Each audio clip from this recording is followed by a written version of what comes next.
Thank you for tuning in. Today's cover story is about seniors being evicted, and I think that everyone should be mindful of what could happen and what happens in particular situations. So I stumbled upon an article that says that I'm just going to read it because it's usually a little bit easier that way. And then I have a clip I'll play. Starts off by saying, I'm just going to blow it up a little bit. The saga of the Cherokee County Assisted Living Facility that abruptly evicted 24 vulnerable seniors in July took what seemed like an inevitable turn on Friday as families of former residents sued the operators of the home.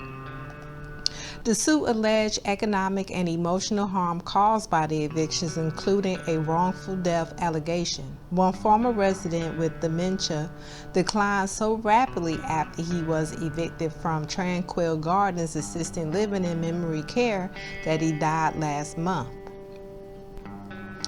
I feel like my brother would still be here if we had some time to move to a different place. All right, so this is Tim Fisher, the brother of John, who was 75 and had dementia and had trouble adapting to the rapid changes.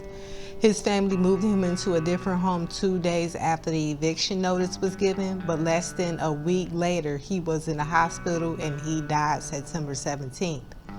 Families was given just 72 hours to find new senior care homes for their loved ones after the operators at Tranquil Gardens notified them on July 13th that the facility was in financial trouble and that in 3 days the electricity would be cut off and the facility closed.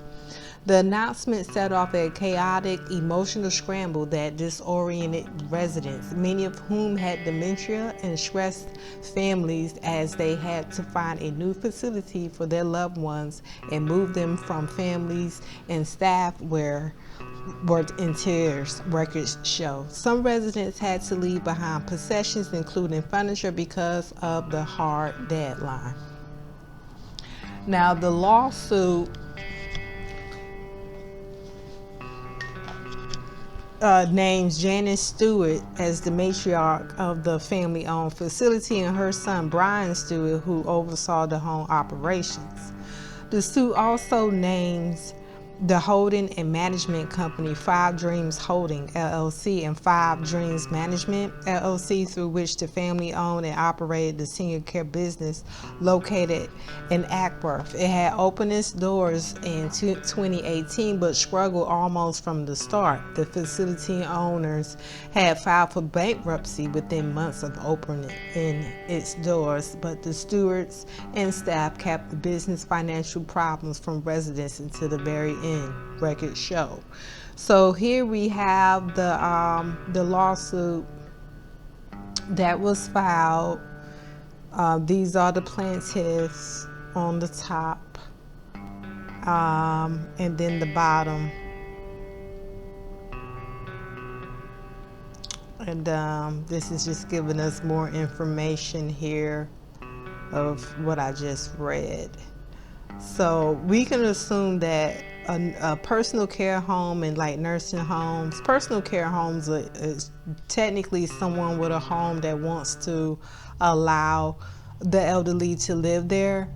You know, so that it's easy to start. From my understanding, you can start and not have everything up to par, and they give you a time frame to get everything together.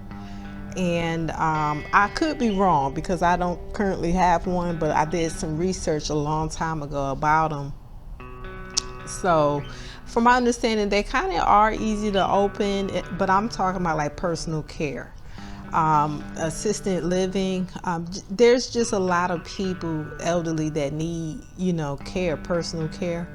And so it's good business, but I'm assuming that once you get in there, you got to have your nurses, your doctors, everybody got to be squared and maybe they bit off a little bit more than they could handle. It's very unfortunate for people to just get a notice, 72-hour notice, say, hey, you need to come pick up your elderly kin, because the lights are about to get cut off, and it's going to close. The building is going to close, even though they probably paid money in advance to live there. And what was they doing with the money? I'm assuming it costs a lot to run these businesses, although they are very lucrative. Now, I do actually have a video that I can play, and it's just 2 minutes long.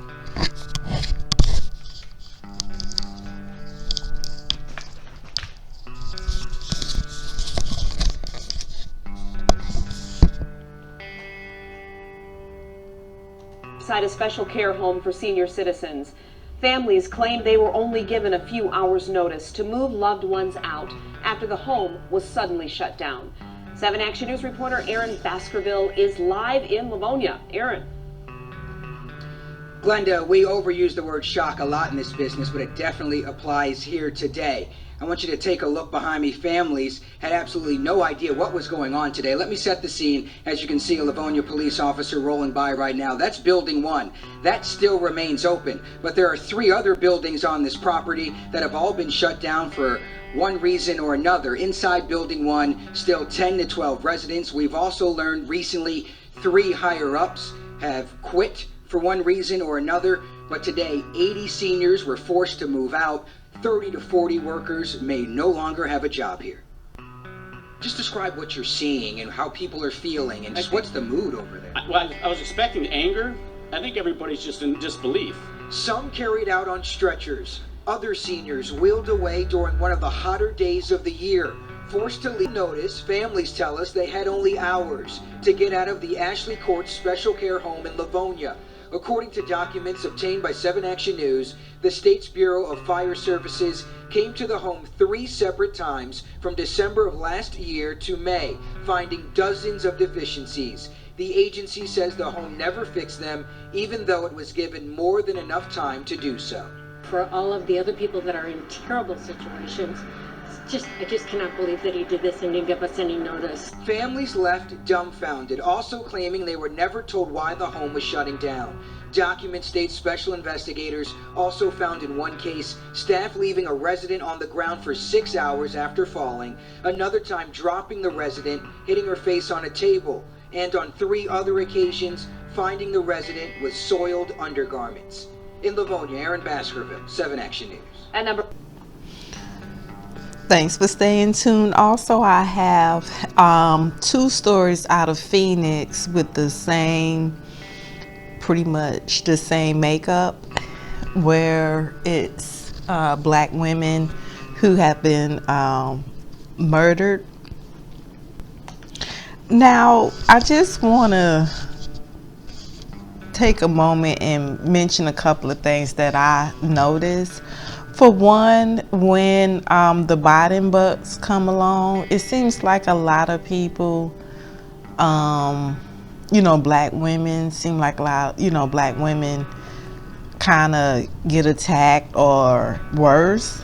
And it's like, the government trying to give people, a little extra boost. So it's for all, but it just seems like some people are jealous, or I don't know how that goes. Also, I noticed I feel resistance when I want to do these types of stories, and the resistance is like, oh, you're kind of stirring the pot, because how would you like for someone to so on and so forth. And all I'm doing is just reiterating or reading what already out there, because maybe someone saw this, maybe someone didn't. I just want to give it another voice, and that's it. I'm not trying to take away anything like that or take the attention. And I just feel like a lot of black men do hate mongering, and they try to make certain that transgender women and black women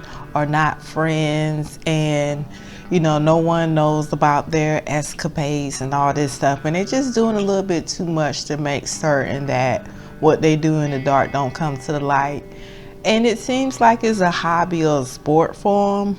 And I think us black women would do a whole lot better if we remove black men from our lives, or just trash men. And I also like to do these stories, or this is pretty much my main purpose of doing YouTube. Is kind of like I'm noticing with black men are founders of, black women hate group. And they don't know it, but it's called incel. The stuff they do is really illegal. But like I said, nevertheless, as my audience grow, more people will be able to see these kind of stories, and maybe it'll help the government to, help black women out. Let us have our square deal. It's been so much has been done, but nothing has been done specifically to help black women for as protection and provision. We need economics, first thing first, and that's how the economy can be boosted. All in all, give it to the ones that's hurt the most, and black women, we are hurt the most. We're hurt more than other nationalities that are not even from here, because their people at least believe enough in each other, or have instilled enough in each other to come together and financially so they can have. Whereas black people, it seems like the black man has instilled in himself and those around him to take away that crab in a bucket mentality. And it seems as if black men feel that as long as they got a hold, holding or stopping a black woman, that at least they have that.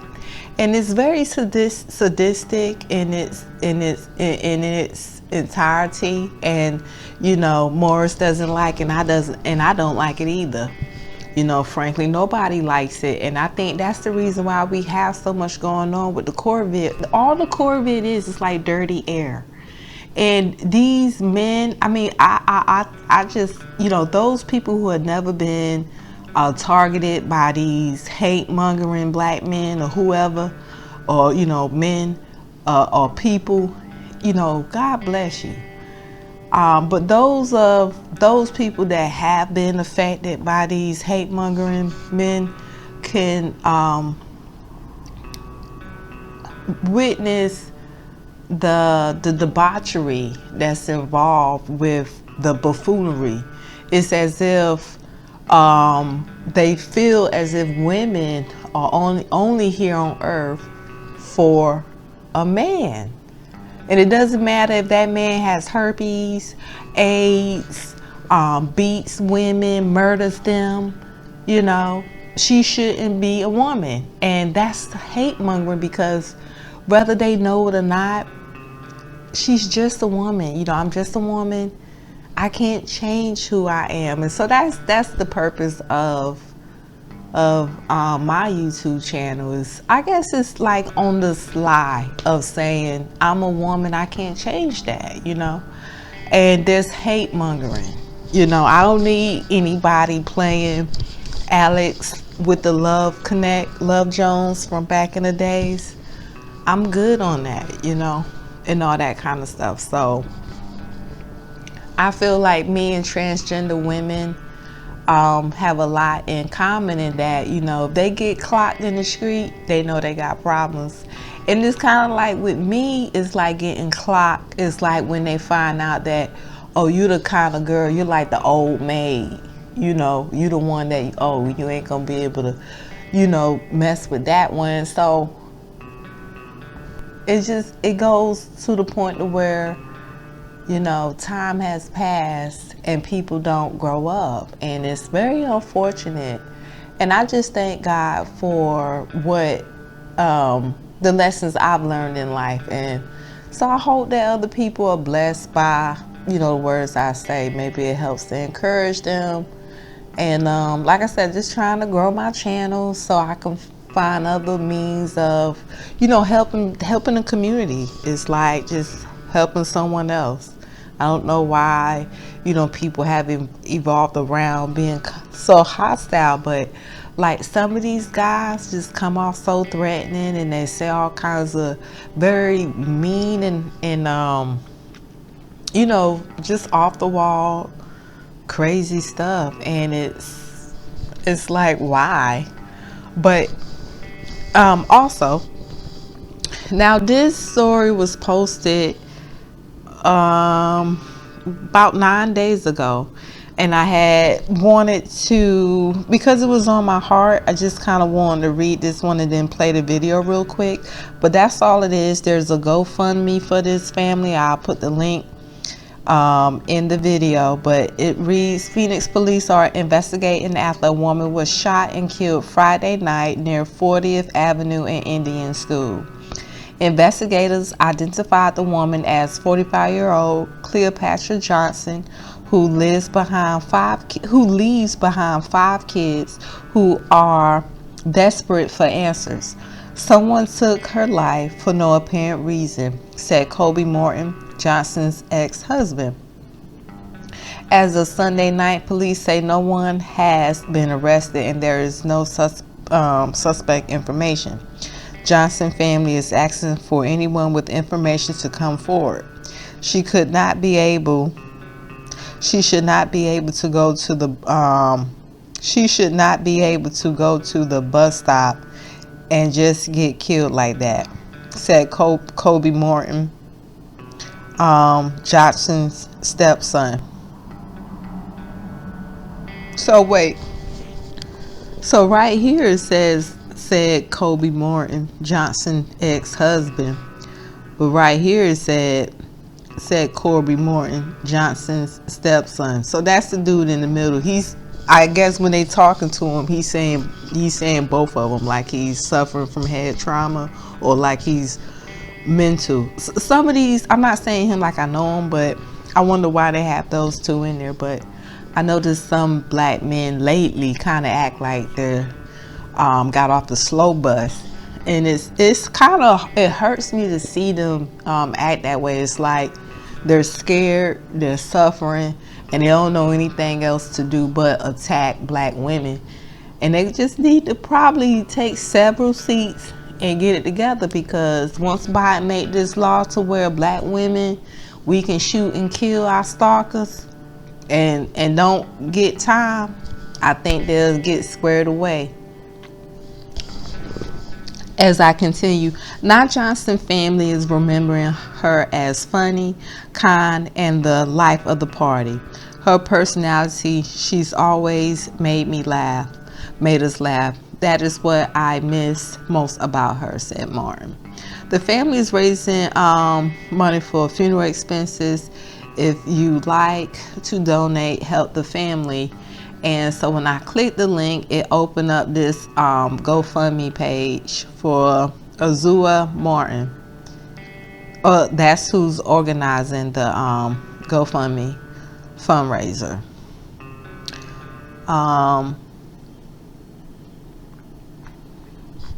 And then here's the clip. Future high schoolers, get ready for your next adventure at Phoenix Union. Join us for our 2021 Expo on November 6th from 9 a.m. to 1 p.m. at any of our high schools. She was a good lady. Like, she was funny. Like, she had her own character, personality. But first, a Phoenix family in mourning tonight after a devoted mom was shot and killed Friday night.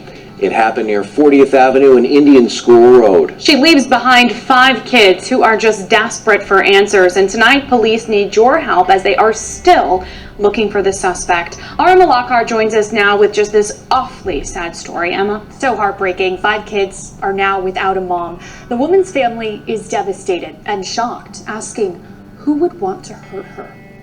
Tonight, family is remembering Cleopatra Johnson as funny, kind, and the life of the party. Her personality, because she always made us all laugh, so that's the most thing I miss about her.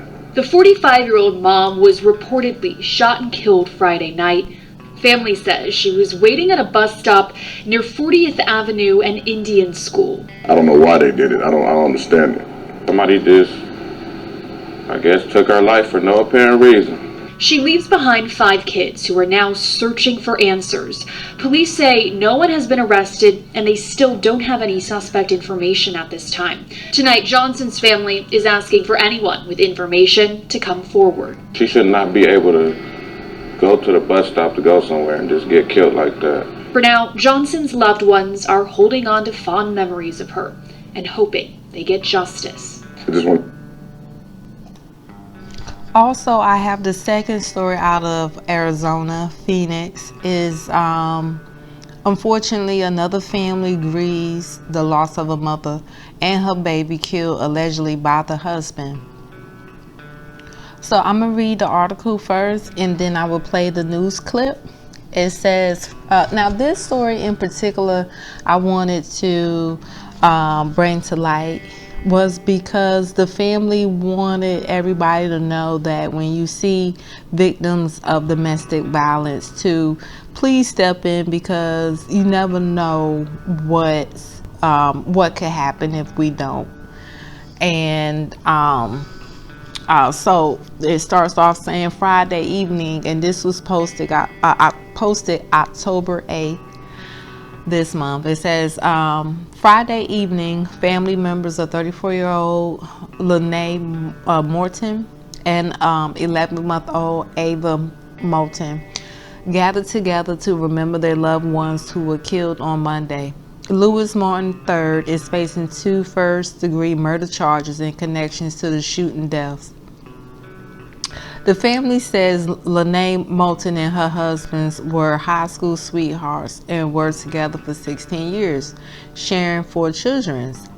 They say it was an abusive relationship and the two had been separated since 2017.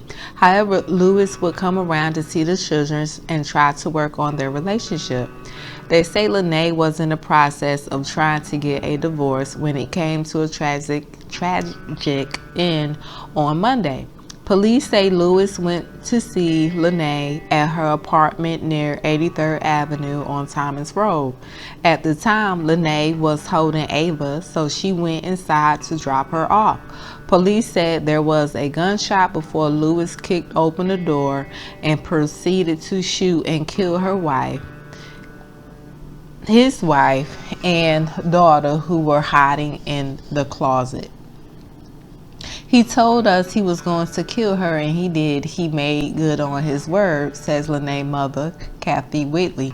She also lives in the apartment complex. She says Louis would often say if he couldn't have Lanae, no one could. Family members shared their story, hoping others will learn the signs of an abusive relationship and how they can help. It's their relationship. We're not going to get in the middle of it. No, we got to get in the middle of it. We have to stop this type of behavior, said one family member.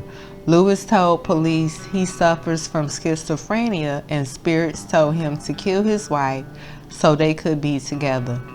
But he never planned on killing his daughter, court documents said. All right, so also we have the news clipping right here, and I will play that. Future high schoolers, get ready for your next adventure. And one of the last things he did was to go around the complex boasting, yeah, I killed my wife, yeah, I killed my daughter. We begin with just a sad story tonight at 8. 3 children are now without a mother after a tragic shooting this week. Police say the suspect is now facing 2 first-degree murder charges for shooting and killing his estranged wife and their 11-month-old daughter. Tonight, family is gathering to remember them both in our yard. Right now, where the family just spoke. Yeah, Whitney, the family say this is a couple that's been together for 16 years. They knew it was an abusive relationship, but they say Lanae was finally about to leave him officially. She was in talks with a lawyer, but that's when he killed her. It starts small words, small manipulations. You change the way you think of yourself. Lindsay Riley describes what she feels her twin sister Lanae Mouton endured during her 16-year relationship with Louis Mouton III. It becomes physical.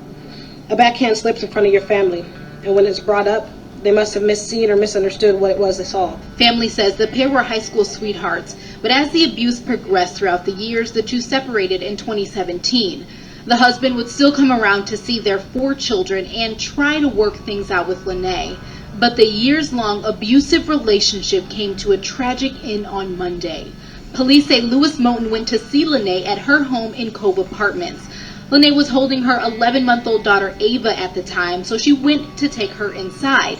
That's when police say a single gunshot was heard, and Lanae Mouton III proceeded to kick down the door and shoot Lanae and her baby girl, who were hiding in the closet. Lanae's mother, Kathleen Wheatley, also lives in Cove Apartments. She says Mouton would often say if he couldn't have Lanae, no one could. And tonight, the family decided to share their story so other people will know to step in and help out if their family is in an abusive relationship. It's their relationship. We're not going to get in the middle of it. No, we got to get in the middle of it. We have to stop this type of behavior.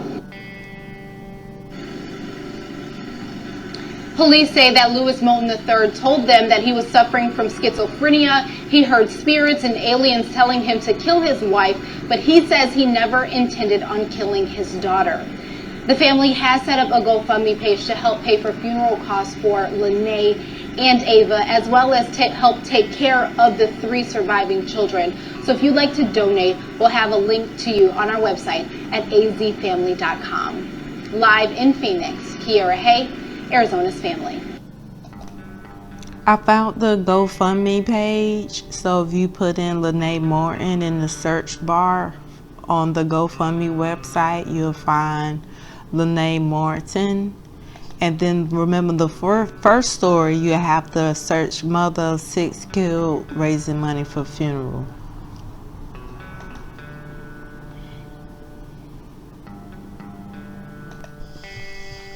Also, ladies, I have some more information. So an incident had occurred the last video I made that I wanted to mention. So basically, some adults were just running up and down the street, kind of weird like, but they was super fast and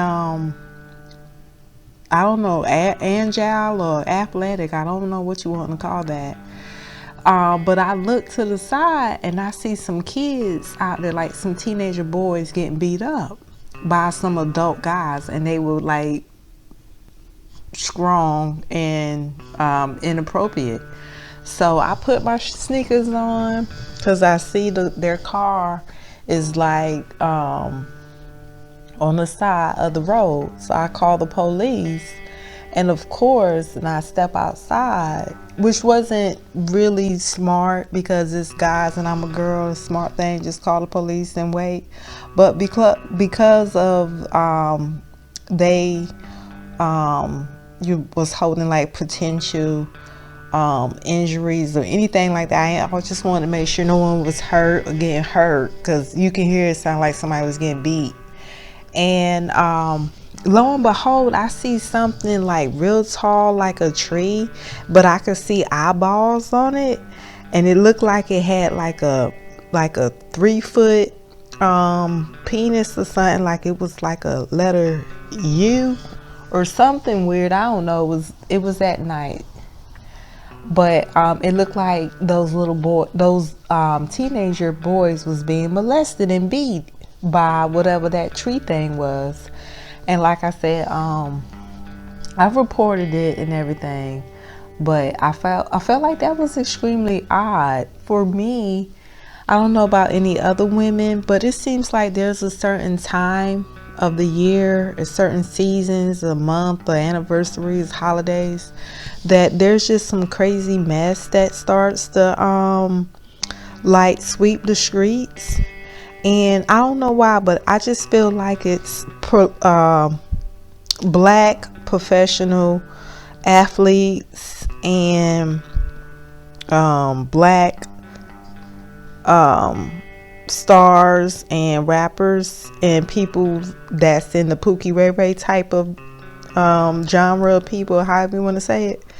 It seems like maybe they have some sort of a network or a program that's human trafficking, and it's like a black women hate group or hate mongering, and it's as if they don't know what it is, or as if they like to pretend. But it seems like they're all using the same kind of revenue to pretty much try to bring people down to their level that is not a match. But then they want to just try to play pocket games because they do have money. The only thing I'm upset with, because mental health is real. There's people out here with mental health issues, and so what, it seems to be like a lot of aggressive black men. Like I said, for those women that's not coming across this, God bless you. Take that and run with it far, far away, because people with mental health issues, especially if they getting paid to target somebody, and it just looks like it's some kind of sport, some kind of game. Like, I can't put my finger on it. I know it's going to come to light, and it's not going to be pretty, and women, we're going to be mad when we find out that these guys are not who they pretend to be, like Dr. Jekyll, Mr. Hyde. We have to be careful with guys that always want to be in your face, or always want to be like a hover around over you. And even if you just met him or came across him, he's just kind of weirded out. And so it's just, we have to be careful, because you just have people who are just very crazy, and things can happen. So I think, like, when we go into places, we need to take precautionary measures. What I notice is that these guys don't like to take any kind of risk. So if you can get a license to carry and keep it in a fanny pack and just wear it all day long, unless you're in the shower or in the water, that seems to help level the playing field. I think when we go into organizations, we might want to start recording, keep a tape recorder on you or something, because a lot of times they won't say all that crazy stuff if it's recorded. Also, like, take pictures of people faces. Like, if you gotta go into the office and there's just folks in there and you just feel weird, I would try to get a picture too, just in case if somebody tries something, at least there's some kind of something there to help.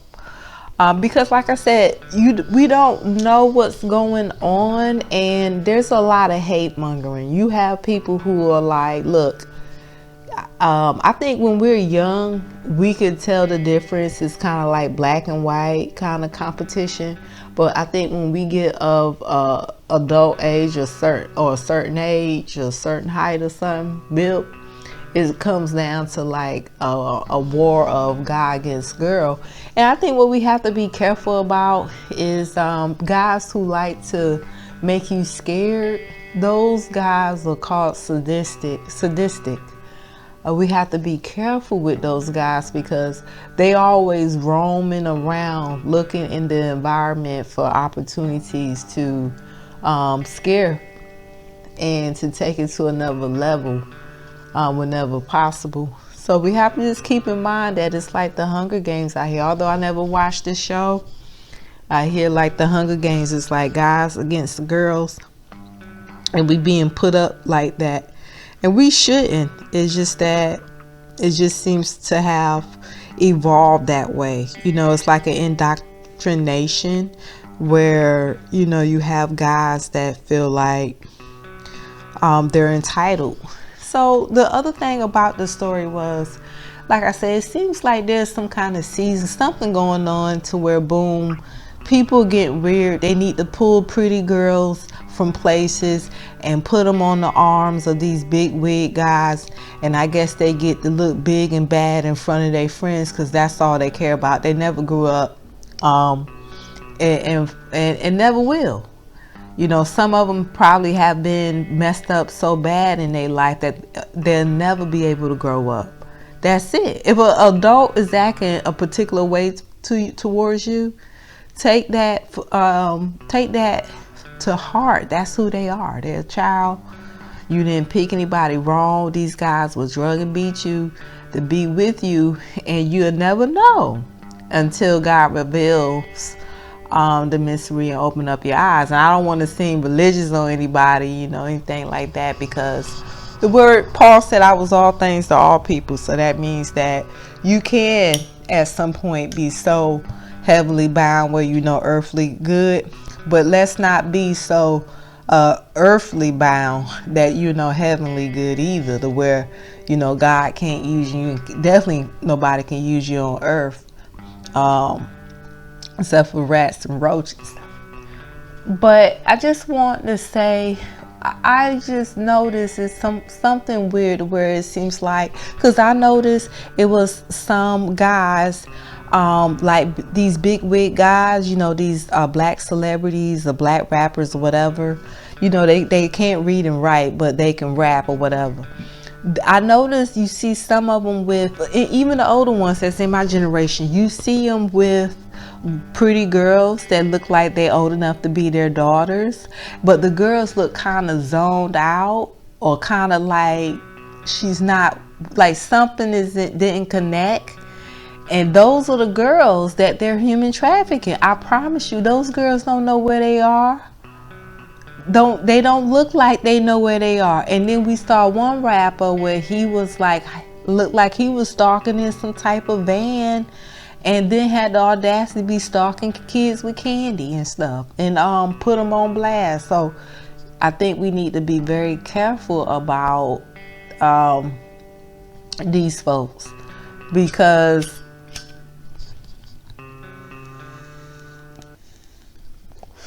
it's one thing to have money, but it's another thing to not be able to have a girl.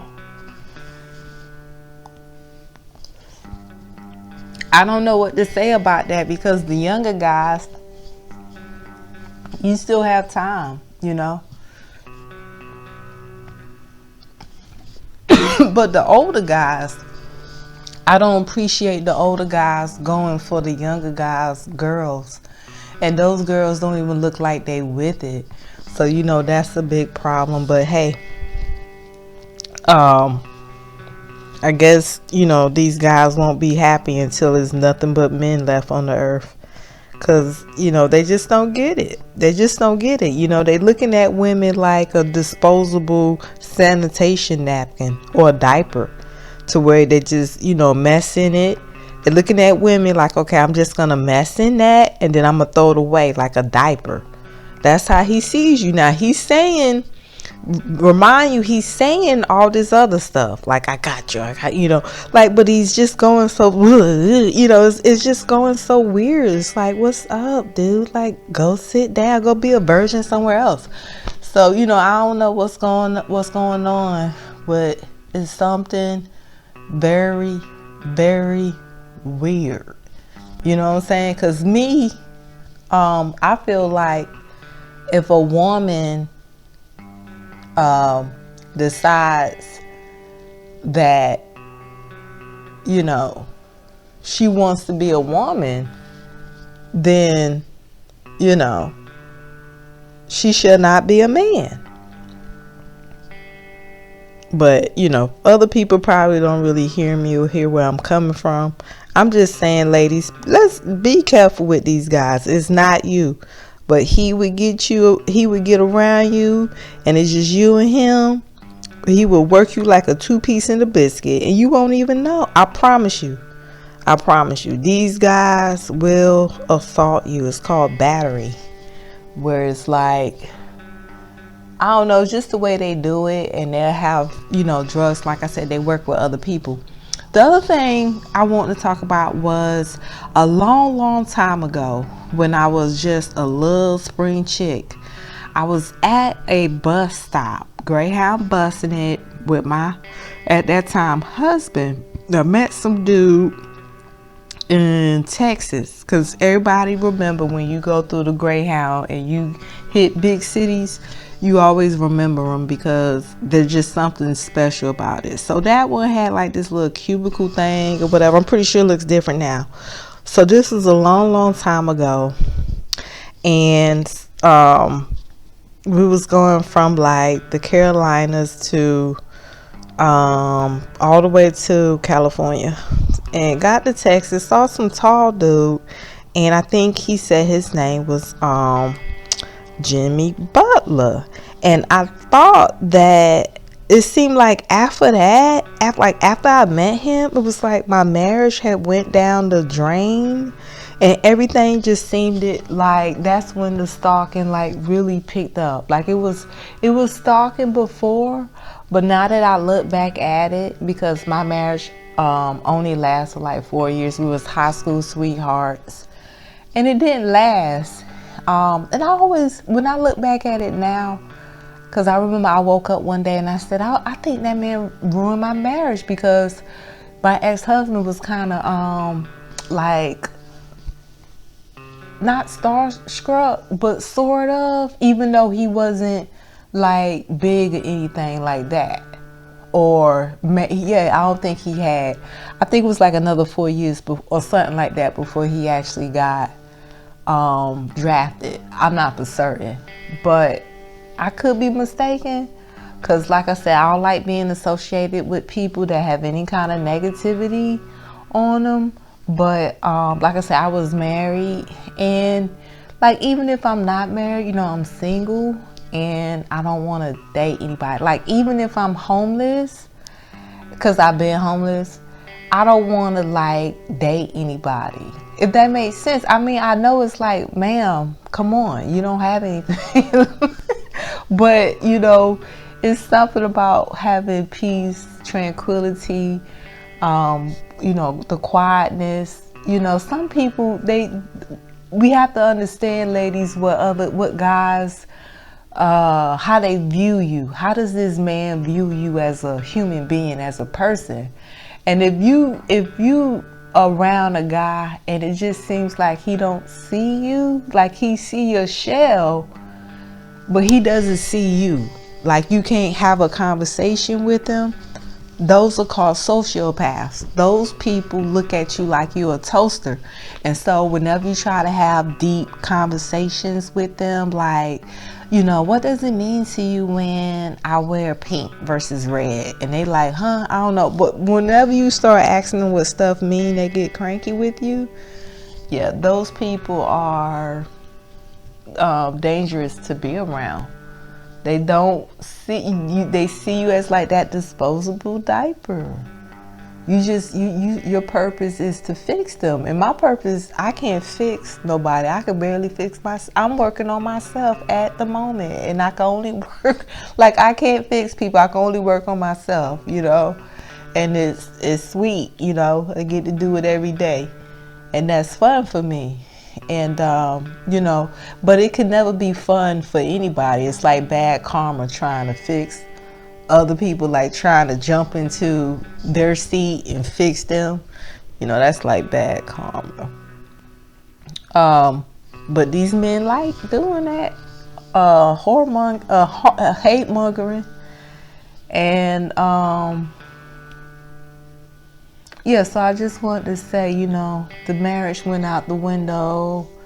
You know, I don't want, like I said, I don't want to be married. Don't want that guy.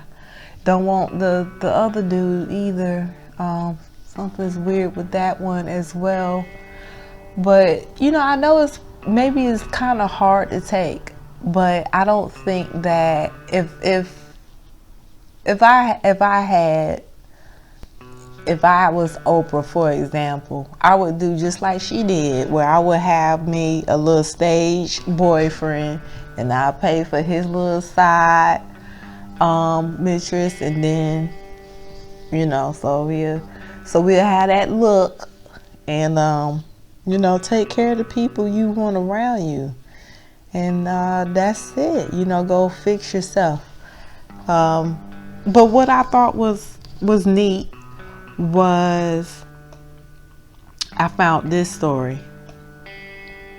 This man here, he had It says the man reported killing a man in his driveway. Authority says he was arrested 11 days later. But I wanted to read what happened. It says when he called 911 about the unfamiliar car parked in his driveway, Terry Turner had already shot the driver.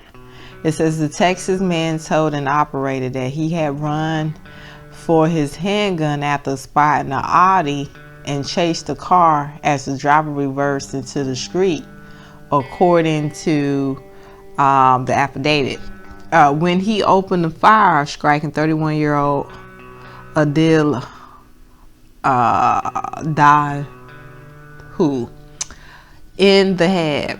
I just killed the guy, Turner told the 911 operator, according to the affidavit. David, the 65-year-old, was arrested and accused of murder Friday, 11 days after the 3 a.m. shooting on October 11th in Martindale, a small city about 40 miles from Austin. The arrest came amid growing demands for answers about what happened to Adil, a Moroccan immigrant with a master's degree in financial analysis from Johnson & Wales University.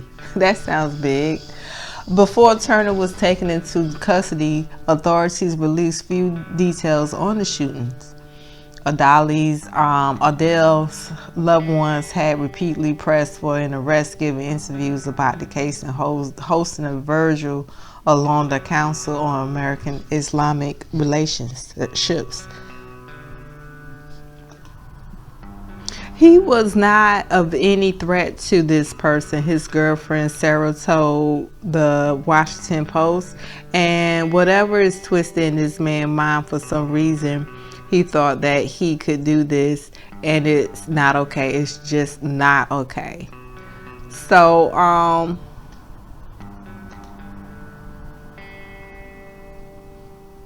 Turner was released from custody after posting bail the day of his arrest. Records show, and a grand jury will decide whether to indict him. His attorney, Larry Dean Bloomquist, said in an email Monday that he understood the public's interest in the case, but he requested patience with the investigation because it takes time to do these things right.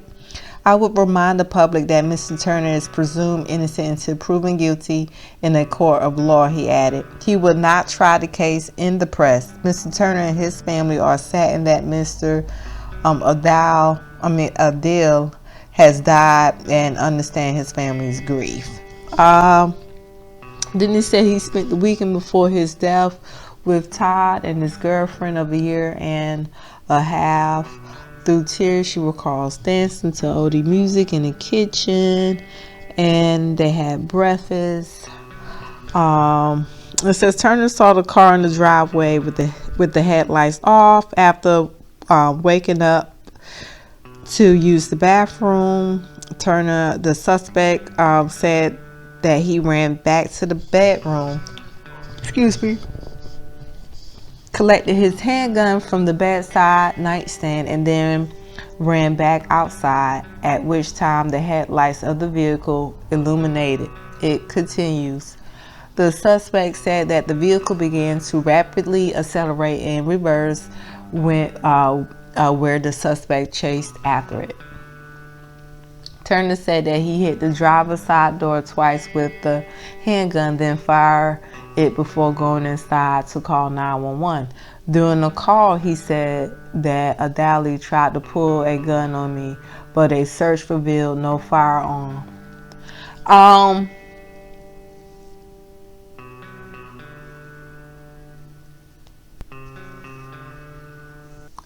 So I just don't know about this. This is terrible because, like I said, I thought this was awkward because I said the same thing kind of happened to me, where like some people, ladies, do understand that you may not kill a man, but Pookie and Bob and whoever else, Becky with the good hair, and other folks will. So keep that in mind as these days are becoming more about men pleasuring themselves than about protecting the weak and the vulnerable, But yeah, so the dude, so it sounds like from what he's saying, the dude was in his driveway. He goes out there like he should. You know why? You know, you can't just be sleeping in your car in folks' driveways. You know, that sounds bad. Anyway,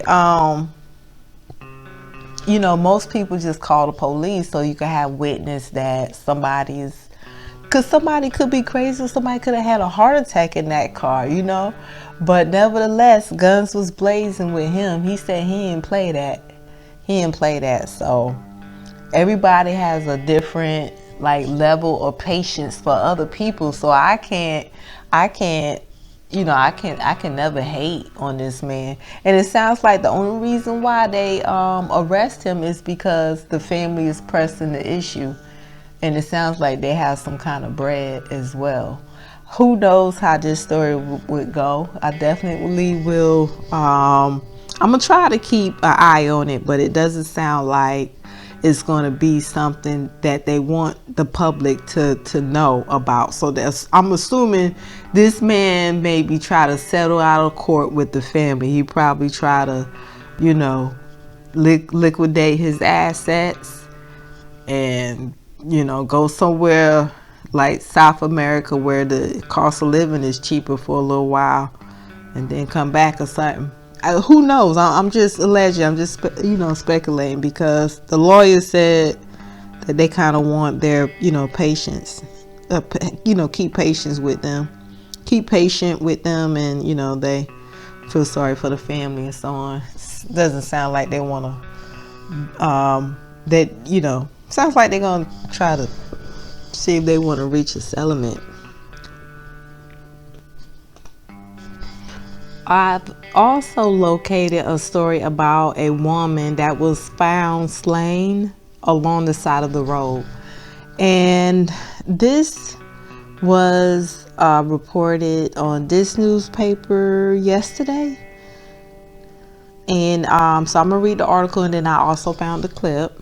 It says, Edgefield County Coroner's Office on Monday morning released the name, and this is coming out of the state of South Carolina. So it says they released the name of the homicide victim found dead on the side of the road over the weekend, and it said the body was a Brandy Bearden, 32 of Trenton, was found around 2 p.m. Sunday in the area of Red Oak Grove Road and Highway 23, a couple of miles west of Modoc and just inside Edgefield County. Passersby reported finding the body on the shoulder of the road.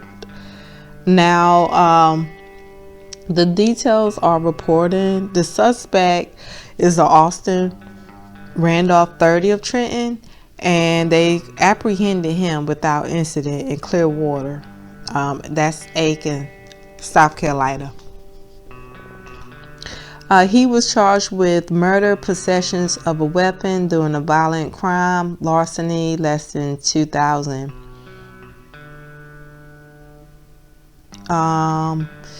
And here's the story. Identity of a woman found dead on the side of the road in Edgefield. These are warning signs that the identity of a woman found dead on the side of the road in Edgefield County. Authorities also have a suspect in custody too. News Channel 6's Renata DeVos joins us now live at the Sheriff's Office after learning more details about the case today. Jenny, a captain here says that two men were driving separately along Highway 23 Sunday when they noticed that there was a body on the shoulder of the road. So they called police, and when police arrived, they found out that person was dead. The female has been identified as Brandy Bearden, 32, of Trenton, South Carolina. Two witnesses discovered the body of Bearden at Red Oak Grove Road along Highway 23 Sunday afternoon. The Sheriff's Office declared it a homicide by that evening. An incident report states the responding officer noticed wounds on her leg and face. Captain Jason Ramey says quick police work helped to identify a suspect in the case. We used several different family members and different witnesses, and then different resources within our scope and within our network to help identify a suspect. Deputies arrested 30-year-old Austin Hunter Randolph in the Clearwater area of Aiken County. It's unclear what his relationship is to Bearden, but the two lived at the same home on Running Ridge Drive in Trenton. Randolph is being charged with murder and manslaughter. Ramey says a rifle was found in Randolph's vehicle. There is a history here with the sheriff's office, not necessarily criminal. While the family chooses not to talk at this time, a friend shares with News Channel 6 that Brandy was always laughing. She loved everyone and had the biggest heart. We're all shocked. This absolutely doesn't make any sense. When I was in elementary school, I grew up them riding the bus with them and everything. Her and her sister, they were always nice, and of course we had good times with her brother in grade school. So Justin Breithaupt says he was younger than Bearden, but has known her and her family for years. He says he's in shock by the news of her death. She always said, hey, hello, and they was always real nice girls.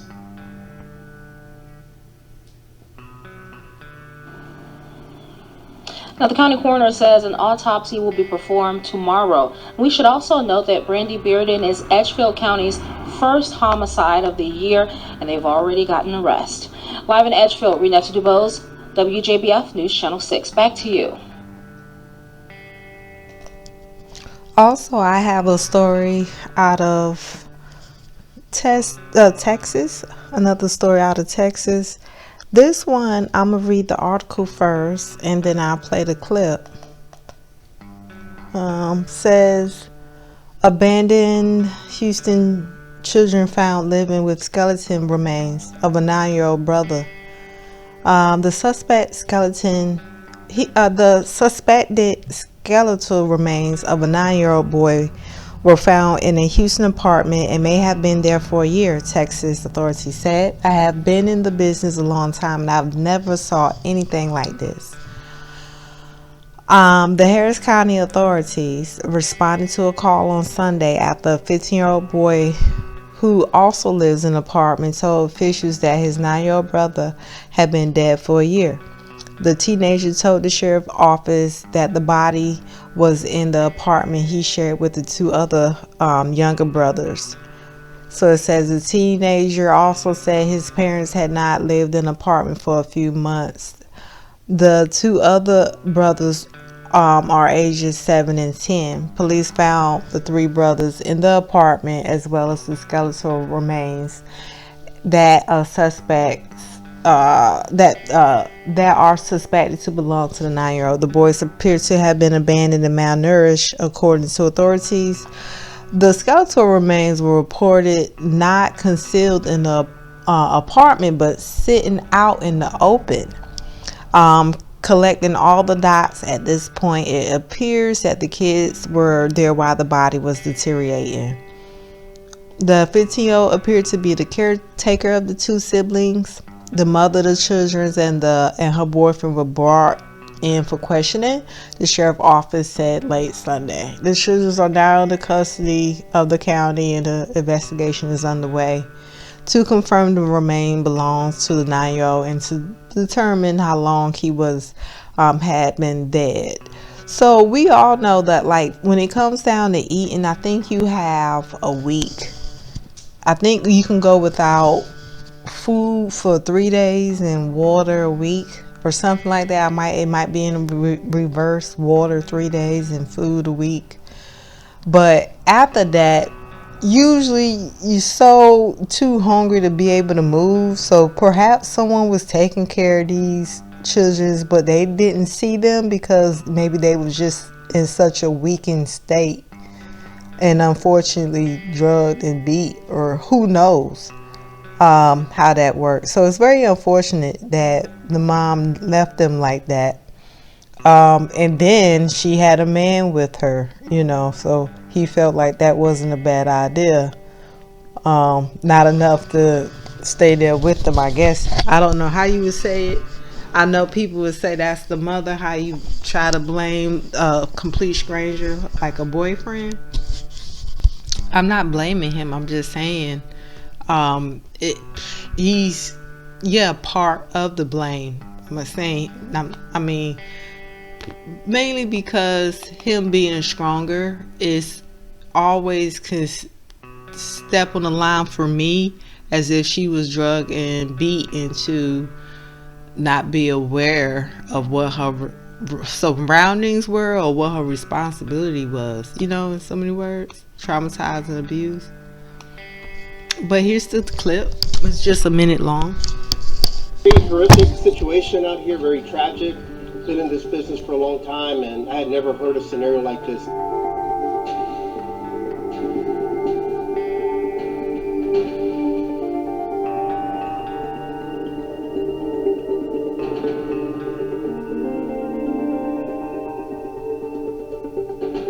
I haven't been told that they were necessarily locked in, you know, but that age, it appears that they were caring, basically fending for each other.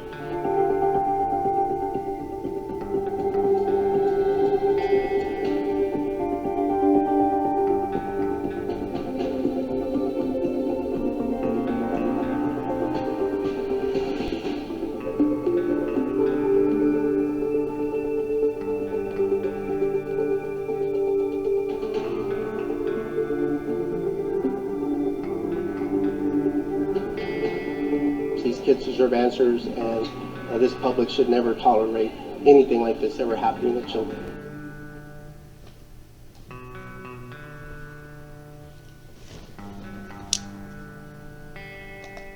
You know, a story like that, you can't really blame them for that's all they had, you know, on the audio part.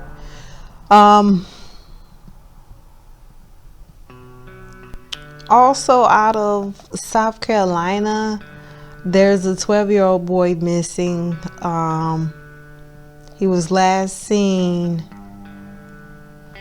let's go down here, on Jordan Pond Road at Daryl McKevin was last seen by his family around 11 a.m. It says he left the home to go to another family member's house and was never seen again. And he's about 4'7" and weigh about 90 pounds. Black hair with short twists, brown eyes. So he got twists in his hair. He was wearing shorts and a light blue-green shirt. Now it says if anybody has any information to call 803-468-6811. And this happened out of the state of South Carolina, Aiken, South Carolina. And so I just want to say, you know, just kind of goes along with, like I said, those kids that was being attacked by those adults. And you know, a lot of times boys are not gonna really say anything about people attacking them. Not for certain why. I guess it has to really bother them. And you know, to have one missing. So we pray, you know, over all these cases, you know, pray that this one will be returned. And so the final story I have is on a lighter note, on a good note. We're gonna leave out with this one here, a Miss Jalea Antoinette Bowman, 23-year-old, 150 pounds, 5'4", and she was missing out of the state of Georgia, that's Athens, and she was found. So see right here, it says canceled because she was found, and so that's good. That's very good news. So we found one in the state of Georgia.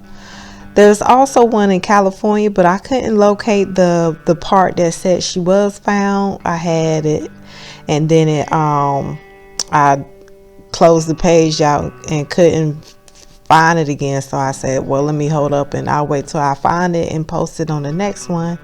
So thank you so much for staying tuned.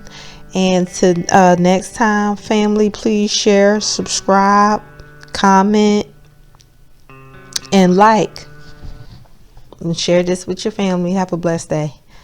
Until next time.